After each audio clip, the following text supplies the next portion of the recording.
নমস্কাৰ, স্বাগতম জনাইছোঁ আমাৰ ইউটিউব চেনেলৰ অন্য এটা ভিডিঅ'ৰ মাজলৈ। এই ভিডিঅ'টোত আমি আলোচনা কৰিম, যিহেতু এইকেইদিন এটা বিশেষ টপিকৰ ওপৰতে আলোচনা কৰি থকা হৈছে, সেইটো হৈছে যে কুৱেশ্যন যি মানে মেথছৰ কুৱেশ্যন পেপাৰ আছিলে, সেই মেথছৰ কুৱেশ্যন পেপাৰত ছাত্ৰ ছাত্ৰীসকলে কোৱা মতে যি মানে চিলেবাছৰ বাহিৰৰ পৰা কুৱেশ্যন আহিছে বুলি কৈছে তেওঁলোকে। আৰু কুৱেশ্যনসমূহৰ এতিয়া এটা প্ৰশ্ন হৈছে যে তেওঁলোকৰ মাজত এটা প্ৰশ্ন আহিছে যে কুৱেশ্যনসমূহৰ বাবে যিহেতু শিক্ষামন্ত্ৰী ডাঙৰীয়া ক'লেই যে তেওঁ মাৰ্কছ যদি মানে তেওঁ সেৱালৈ পঠিয়াইছে কুৱেশ্যনকেইটা, আৰু সেই কুৱেশ্যন সম্পৰ্কত যদি তেওঁ ভেৰিফাই কৰি পেলাই সেৱাই কয় যে বা সেৱাই ভাবে যে এইকেইটা কুৱেশ্যন চিলেবাছৰ বাহিৰৰ বা ছাত্ৰ ছাত্ৰীসকলৰ বাবে যথেষ্ট কঠিন, গতিকে তেওঁলোকে ছাত্ৰ ছাত্ৰীসকলক নম্বৰ দিব বুলি শিক্ষামন্ত্ৰীয়ে মানে ঘোষণা কৰিলে। কিন্তু এতিয়াও ছাত্ৰ ছাত্ৰীসকলৰ মাজত এটাই প্ৰশ্ন হৈ আছে যে যিহেতু অফিচিয়েলি এতিয়ালৈকে কোনেও জনোৱা নাই বা শিক্ষামন্ত্ৰীও তেওঁ টুইটাৰ যোগে জনোৱা নাই বা যিখিনি সেৱা আছে তেওঁলোকেও ৱেবছাইটৰ জৰিয়তে তেওঁলোকৰ জনোৱা নাই, গতিকে এতিয়া ছাত্ৰ ছাত্ৰীসকল দুধুৰ মুধুৰ অৱস্থাত আছে। গতিকে ছাত্ৰ ছাত্ৰীসকলক লৈয়ে এই ভিডিঅ'টো প্ৰস্তুত কৰা হৈছে।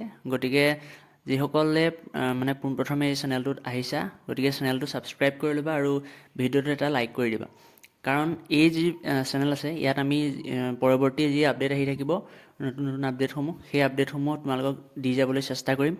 আৰু ইয়াৰ লগতে আমি যিহেতু জব ৰিলেটেড হওক বা এডুকেশ্যনেল ফিল্ডত যিকোনো ধৰণৰ আমি প্ৰস্তুত কৰোঁ, গতিকে আগন্তুক ভিডিঅ'বোৰ বাবে ন'টিফিকেশ্যন পাবৰ বাবে তোমালোকে ভিডিঅ'টো লাইক আৰু চেনেলটো ছাবস্ক্ৰাইব কৰি দিবা। গতিকে ব'লা আজি এতিয়া ভিডিঅ'ৰ মাজলৈ আমি যাওঁ। এতিয়া কথাটো হ'ল যে যিহেতু শিক্ষামন্ত্ৰী ডাঙৰীয়াই ক'লে যে তেওঁলোকে এইটো সম্পৰ্কত মানে বিবেচনা কৰি পেলাই সেৱালৈ এইটো ভেৰিফাই কৰিবৰ কাৰণে কুৱেশ্যন পঠাব, আৰু তেওঁলোকৰ মাজত সেইটো আলোচনা কৰি পেলাই তেওঁলোকে যদি ভাবে যে এই কুৱেশ্যনটো আউট অফ চিলেবাছ বা চিলেবাছৰ বাহিৰৰ হয়, তেনেহ'লে তেওঁলোকে নিশ্চয়কৈ সেইটো নম্বৰ দিব। গতিকে ছাত্ৰ ছাত্ৰীসকল এইটোত চিন্তা কৰি থাকিবলগীয়া কোনো বিষয় নহয়।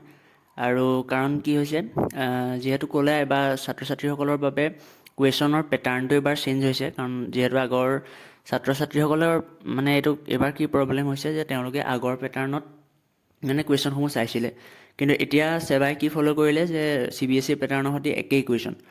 গতিকে যিহেতু আগৰ পেটাৰ্ণ ফ'ল' কৰাৰ বাবে ছাত্ৰ ছাত্ৰীসকলে কুৱেশ্যনসমূহ অলপ মানে কঠিন অনুভৱ কৰিছে, সেইটো কাৰণে তেওঁলোকৰ বাবে হয়তো কুৱেশ্যনসমূহ মানে আউট অফ চিলেবাছৰ বাহিৰৰ বা তেওঁলোকৰ বাবে অলপ কঠিন লাগিব পাৰে, কথাটো তেনেকুৱা ধৰণৰ।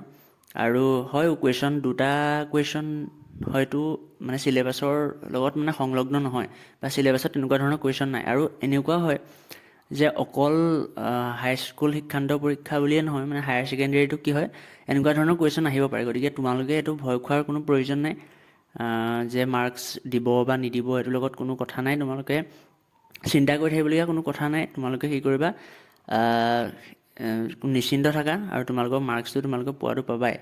কিন্তু কিমান মাৰ্কছ পাবা সেই সম্পৰ্কত খালি এতিয়ালৈকে কোনো ধৰণৰ আপডেট অহা নাই।